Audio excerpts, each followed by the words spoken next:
Amen. Yan po, mga minamahal. Kaya nga, kung tayo po, mga minamahal, ay lalapit sa ating pinakamamahal pa ng dapat, sabi ng Biblia, put you on the Lord Jesus Christ. Dapat isuot po natin, mga minamahal, ang kabanalan ng ating mahal na Panginoon, ng kanyang katwiran. Sabi ng 1 Corinthians chapter 1 verse 30, minamahal ang ating pinakamamahal na Panginoon Kristo, siya ang ating karunungan, siya ang ating katwiran, siya ang kabanalan, siya ang ating katubusan. Once na isinuko natin ang ating buhay sa mahal na Panginoon, sabi rito, siya ang ating magiging katwiran. Si Kristo ang magiging katwiran, magiging kabanalan, at magiging katubusan po natin.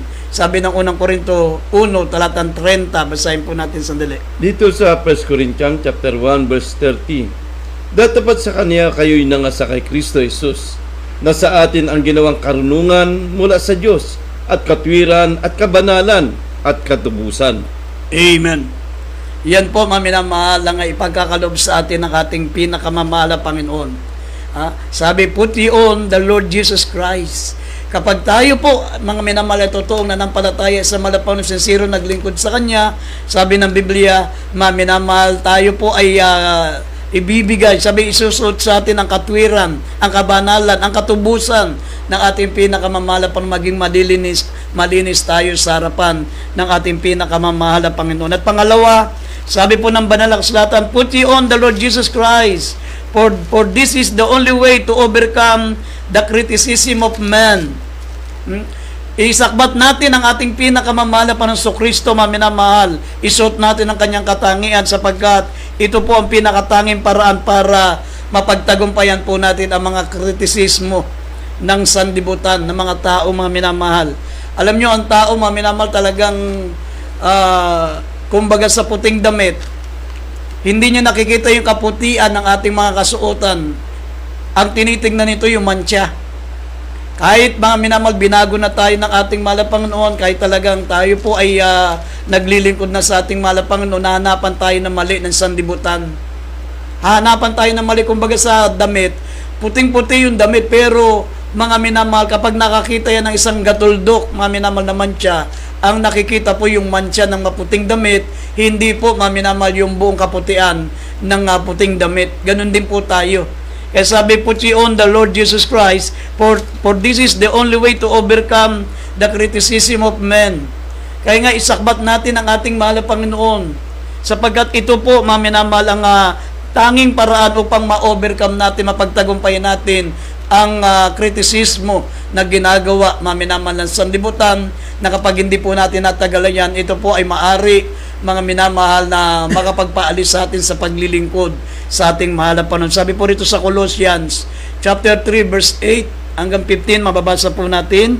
Sabi po rito, mga minamahal, ang talatang Colosas 3:8 hanggang 15.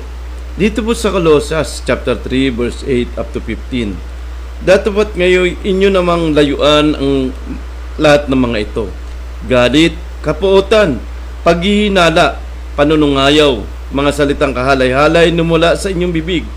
Huwag kayong mga bulaan sa isa't isa. Yamang hinubad na ninyo ang dating pagkatao, pati ng kanyang mga gawa. At kayo nang nagbihis ng bagong pagkatao, na nagbabago sa kaalaman ayon sa larawan niyang lumalang sa kanya.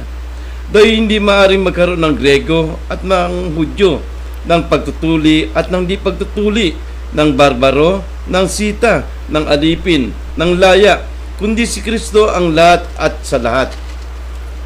Magbihis nga kayo gaya ng mga hinirang ng Diyos, na mga banal at minamahal, isang pusong mahabagin, nakagandahang loob, ng kababaan, ng kaamuan, ng pagpapahinuhod. Magtiisang kayo sa isa't isa, at magpatawaran kayo sa isa't isa. Kung ang sino man ang may sumbong laban sa kanino man, na kung paanong pinatawad kayo ng Panginoon, gayon din naman ang inyong gawin. At sa ibabaw ng lahat ng mabagay na ito, ay magbihis kayo ng pag-ibig ng siyang tali ng kasakdalan, at maghari sa inyong puso ang kapayapaan ni Kristo, na diyan tinawag din naman kayo sa isang katawan, at kayo maging mapagpasalamat. Amen. Yan po, mga minamahal. Kaya ito po ang taglay, mga minamahal, na mga ibinibihis ang ating pinakamamahal na Panginoon Kristo. Kaya nga sabi ng Biblia, if any man be in Christ, he is a new creature, all things has passed away, behold, all things are become new. Kaya kapag tayo po, mga minamahal, ay naglilingkod na sa ating pinakamamahal na Panginoon, put ye on the Lord Jesus Christ, for this is the only way to overcome the criticism of men. Pag nakita nila, mga minamahal, na talagang ipinamumuhay po natin ang karakter ng ating pinakamamahal na Panginoon. Sabi nga, action speak louder than words. Hindi mo na kinakailangan bahagian sila ng salita ng Diyos. Yun lang nakikita nilang magandang pagbabago sa buhay po natin. Ito po ang magbubunsod sa kanila, mga minamahal, na sila'y maglingkod sa Diyos, sapagkat nakikita po tayong buhay na patotoo. Nagiging patotoo po tayo sa kanila. Kaya sabi rito, dapat ngayon ay inyo namang layuan ang galit, ang kapuotan, paghihinala, panunungayaw, mga salitang kahalay-halay mula sa inyong bibig. Dapat wala na po sa atin yan, mga minamahal. Ipamuhay natin ang banal na salita ng Diyos. Sabi, layuan natin ang galit, ang kapuotan. Dapat wala, hindi tayo na dapat napupuot. Ang panunungayaw, ibig sabihin ng panunungayaw, yung pagmumura. Pagmumura yan, mga minamahal. Sabi, filthy communication, pagmumura. Ang mga kasalitang kahalay-halay, mga minamahal, dapat mawala na sa atin yan. At sabi, at huwag kayong mga bulaan sa isa't isa. Yamang inumad na nyo ang dating pagkatao, pati ang kanyang mga gawa. Pati yung tinatawag na pagbubulaan, yung pagsisinungaling. Sabi, mga bihis tayo ng bagong pagkatao, nagbabago sa kaalaman, ayon sa larawan niya ang lumalang sa kanya. Kailangan bagong nilalang po tayo, mga minamahal. Sabi, magbihis tayo ng bagong pagkatao. Dapat, mga minamahal, hindi na nabubuhay yung dating tayo. At ang sabi ng 12, magbihis kayo gaya ng mga hinirang ng Diyos, ng mga banal, minamahal, ng isang pusong mahabagin, ng kagandang loob ng kababaan, ng kaamuan at pagpapainuhod. Tandaan po natin yan, mga minamahal. Dapat nating ipamuhay yan para makita po sa atin, mga minamahal, na ibinibihis po natin ang ating pinakamamahal na Panginoong Kristo. Sabi rito, mga minamahal, magkaroon tayo ng pusong mahabagin. Magkaroon tayo ng kahabagan, mga minamahal, sabi, ng kagandang loob. Dapat makita yung magandang kalooban natin, kababaan, kaamuan, pagpapainuhod, yung humility, yung pagpapakumbaba, at yung tinatawag na long suffering. Kahit minsan, mga minamahal, tayo po ay nahihirapan na, pero nakikita pa rin na nagtitiis po tayo. Yan ang ibig sabihin ng long suffering. Magtiisan tayo sa isa't isa. Magpatawaran tayo sa isa't isa. Kung ang sino man ay may sumbong labang kanino man, kung paanong pinatawad tayo ng Panginoon, gayon din naman ang gawin natin.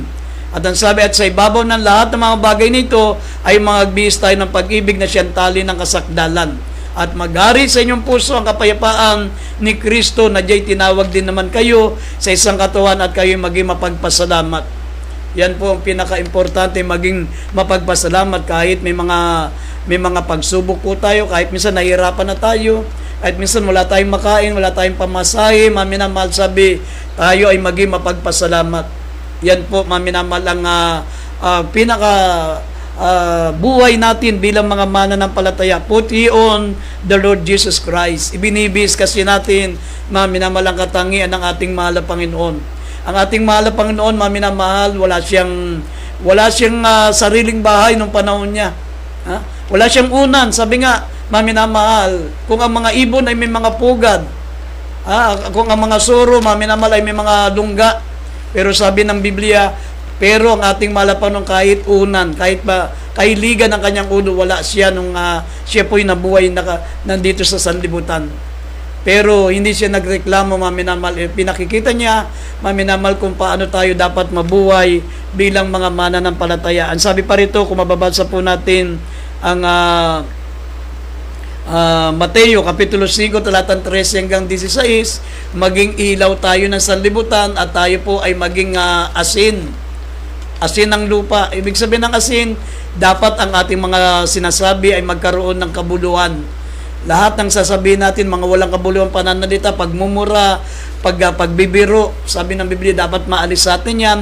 Ang ating pong mga salita ay dapat ay katulad po, mga minamahal, ng asin. Mayroon pong biyaya.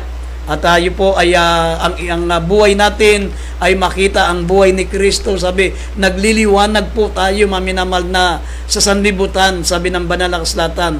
Basahin po natin ang Mateo 5:13 hanggang 16. Dito po sa Mateo chapter 5 verse 13 up to 16, kayo ang asin ng lupa. Ngunit kung asin ay tumabang, ay ano ang ipagpapaalat? Wala nang ano paman kabuluhan, kundi upang itapon sa labas at yurakan ng mga tao. Kayo ang ilaw ng sanlibutan. Ang isang bayan na tatayo sa ibabaw ng isang bundok ay hindi maitatago. Hindi rin nga pinaningasan ng isang ilawan at inilalagay sa ilalim ng isang takalan, kundi sa talagang lalagyan ng ilaw at lumiliwanag sa lahat na nasa bahay. Lumiwanag na nga gayon ang inyong ilaw sa harap ng mga tao, upang makakita nila ang inyong mabubuting gawa at kanilang walatiin ang inyong Ama na nasa langit. Amen. Yan po, maminamal ang ibig sabihin ng put ye on the Lord Jesus Christ. Tayo po, mga minamahal, ay maging asin ng lupa, maging ilaw ng sanlibutan. Ibig sabihin na maging asin ng lupa, mga minamahal, yung dapat lahat ng lumalabas sa bibig natin ay kapulutan nila ng aral. Dapat ang lumalabas sa ating bibig ang mga salita ng Diyos, kung paano sila mailalapit sa ating pinakamamahal, paano sila, mga minamahal, makatatanggap ng kaligtasan, makatatanggap ng kapatawaran. At ang sabi, maging ilaw ng sanlibutan. Sabi, lumiwanag ng gayon ang inyong ilaw sa harap ng mga tao upang makita nila ang inyong mabubuting gawa at kanilang luwalatin ang inyong Ama na nasa langit. Maging ilaw tayo, maminamal. Ibig sabihin, kung hindi natin sila, maminamal, makumbinsi sa mga banal na salita ng Diyos, pero sa pamagitan po ng ilaw na nakikita nila sa atin na tayo po ay nagliliwanag sa kadiliman. Ibig sabihin, tayo po, maminamal, ay kapupulutan po nila ng kabutihan. Huwag tayong tumulad, maminamal, dun sa isang magaling mangaral, magaling makapagdebate, magaling maminamal sa Biblia, pero hindi mo makapupulutan ng aral. Dahil sa pangangaral, nagmumura. At hindi nyo po makikita ng magandang buhay, maminamal, pero marami pa rin siyang nadaya. Kasi magaling sa Biblia. Pero tayo hindi ganun, maminamahal. Sabi ng banal na kasulatan na lumiwanag ang ating ilaw sa harap ng mga tao upang makita nila ang ating mabubuting gawa, upang maluwalatin nila ang ating Ama na nasa langit. At tayo po, sabi ng Biblia, mga minamal, ay maging asin ng lupa. Ibig sabihin ng asin, dapat walang lumalabas na walang kabuluhan sa bibig natin. Sabi ng ko, idadagdag natin ng Colossians chapter 4 verse 5 and 6. Sabi po rito, mga minamal, ang pananalita natin laging may biyaya. Sabi, nagbibigay ng lakas ng loob, nagbibigay ng inspirasyon, nagbibigay ng kabutihan sa mga tao, hindi po pagmumura, hindi po walang kabuluhan, mga walang kwentang pagbibiro, hindi ganun dapat ang lalabas sa bibig ng mga mananampalataya. Basahin po natin Colossus chapter 4 verse 5 and 6. Dito po sa Colossus chapter 4 verse 5 and 6. Magsilakad kayo na may karunungan sa labas, na inyong samantalahin ang panahon. Ang inyong pananalita naway laging may biyaya na magkalasang asin, upang inyong maalaman kung anong nararapat ninyong isagot sa bawat isa. Amen. Yan ang ibig sabihin, maminamal, ng ating pananalita ay laging may biyaya at magkalasang asin, upang inyong malaman kung anong nararapat nyong isagot sa bawat isa. Dapat lahat ng lalabas sa bibig natin ay kapupulutan nila ng aral. Sabi, ang mga kabuluhang, mga walang kabuluhang pananalita, dapat hindi po maririnig sa bibig natin. Sabi, magsilakad tayo na may karunungan sa nasa labas, samantalay natin ang panahon. Dapat lahat ng lalabas sa bibig po natin, unang-una ay aral ng Diyos. At pangalawa, maminamahal, yung nakapagbibigay po ng inspirasyon, nakapagbibigay po, maminamahal, ng lakas ng loob sa mga tao po, maminamahal, na sila po ay lumapit sa ating dakilang Diyos, maglingkod sa ating pinakamamahal na Panginoon. At ang pangatlo, maminamahal, na ibig sabihin na put you on the Lord Jesus Christ. Sabi, for this is the way to escape from diabolic attack of the devil. Kapag ibinibihis po natin ang ating pinakamamahal na Panginoon Kristo, ito po ang pinakatanging paraan, maminamahal, upang magtagumpay po tayo laban sa mga tinatawag na atake ng dyablo. Sabi po ng banal na kasulatan sa Revelation 12 verse 17, mga minamahal, tandaan po natin, mga minamahal, na sa atin po ngayon ang kalaban. Talagang gagawa siya ng paraan para tayo po ay magkasala, para tayo po ay maagaw niya sa kamay ng Diyos. Ang pinakatanging paraan ng dyablo, mga minamahal, para tayo po ay maagaw niya sa kamay ng Diyos, ibalik po tayo sa kasalanan. Ibabalik tayo sa kasalanan, uudyukan tayong magkasala, tutuksohin tayong gumawa ng masama. Maraming mga paraan upang tayo po'y maagaw ng dyablo, pero tandaan po natin, mga minamahal, sabi ng Biblia, put ye on the Lord Jesus Christ. Kung ibinibis natin palagi ang ating pinakamamahal na Panginoon, sabi po rito, mga minamahal, ito po ang pinakatanging paraan para tayo makatakas sa lahat ng mga atake ng dyablo. Sabi po rito, basahin po natin Revelation 12 verse 17, at isunod na rin po natin ang James chapter 4 verse 7. Dito po sa Revelation chapter 12 verse 17, at nagalit ang dragon sa babae at umalis upang bumaka sa nalabi sa kanyang binhi, na siyang nagsitupad ng mga utos ng Diyos at mga may patutuo ni Jesus. James chapter 4 verse 7, pasakop nga kayo sa Diyos, datapat magsisalangsang kayo sa dyablo, at tatakas siya sa inyo. Amen. Nakita nyo, mga minamahal, sabi ng banal na kasulatan, ito pong babae na tinutukoy dito, unang-una, mga minamahal, ay ang church. Ang church po, yan po yung simbolo ng church. Nung unang panahon, yan po ay simbolo ng ating beloved Saint Mary. Pero ngayon sa panahon natin, ito po yung church. Sabi, nagalit ang dragon sa babae at umalis upang bumaka sa nalabi sa kanyang binhi, na siyang nagsisitupad sa mga utos ng Diyos at sa mga may patutuo ni Jesus. Tayo ngayon, mga minamahal, ang atake ng dyablo, sabi rito, siya ay lumalapit sa atin, mga minamahal, upang bumaka sa lahat ng mga nagsisitupad sa utos ng Diyos at sa mga may patutuo ni Jesus. Sisirain niya yung ating mga patutuo. Halimbawa, tayo po mga dating dati po tayong magagalitin, dati po tayong nakakasakit ng kapwa, mga minamahal, aatake ang dyablo, sabi ng Biblia, bumaka ang dyablo, mga minamahal, at siya po ay lumusob doon sa mga mananampalataya na nagsisitupad sa mga utos ng ating mahal na Panginoon. Sisirain niya yung ating mga patutuo. Yung mga dating nagpapatutuo, mga minamahal, na sila po'y dating basagulero, tutuksoin sila ng dyablo, mga minamahal, na sila po'y makapanakit. Yung mga dating binago ng Diyos, mga minamahal, na dating mga dati pong mga bakla, mga dating mga homosexual, at tutuksoin sila ng dyablo para sila rin po ay bumalik sa kanilang pagkakasala. May mga lalapit na mga magagandang lalaki sa kanila para buyuin sila, mga minamahal, na sila po ay gumahuli ng pagkakasala. Pero sabi ng banal na kasulatan, mga minamahal, put ye on the Lord Jesus Christ. Ibis lagi natin ang ating pinakamamahal na Panginoong Kristo. Ibabalik tayo ng dyablo sa ating mga dating buhay, sa ating dating mga kasalanan. Pero sabi ng Biblia, mga minamahal, put ye on the Lord Jesus Christ. Panindigan po natin na tayo po, mga minamahal, ay anak ng Diyos. Panindigan natin na si Kristo po ang namumuhay na sa buhay natin. Ang sabi ng banal na kasulatan, pasakop kayo sa Diyos, na dapat magsisalangsang kayo sa dyablo at tatakas siya sa inyo.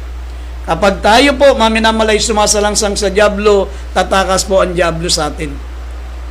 Tutuksin niya lang tayo, mga minamahal, titignan niya kung kaya niya tayo. Pero pag nakita ng kalaban na tayo po, mga minamahal, ay marunong sumalangsang at marunong po, mga minamahal, na mag-rebuke, marunong tayong mag-cast out, mga minamahal, iiwan po tayo ng dyablo. Kaya nga, sa ating buling bahagi ng ating banal na gawain, meron tayong tinatawag na pagka-cast out sa ating mga kahinaan, mga bisyo, mga ugali natin noon, kina-cast out natin sa tuwing tayo po may sasamba, sapagkat iyan po ay bahagi ng ating pong pagsunod sa kalooban ng Diyos. Sabi, pasakop kayo sa Diyos, na dapat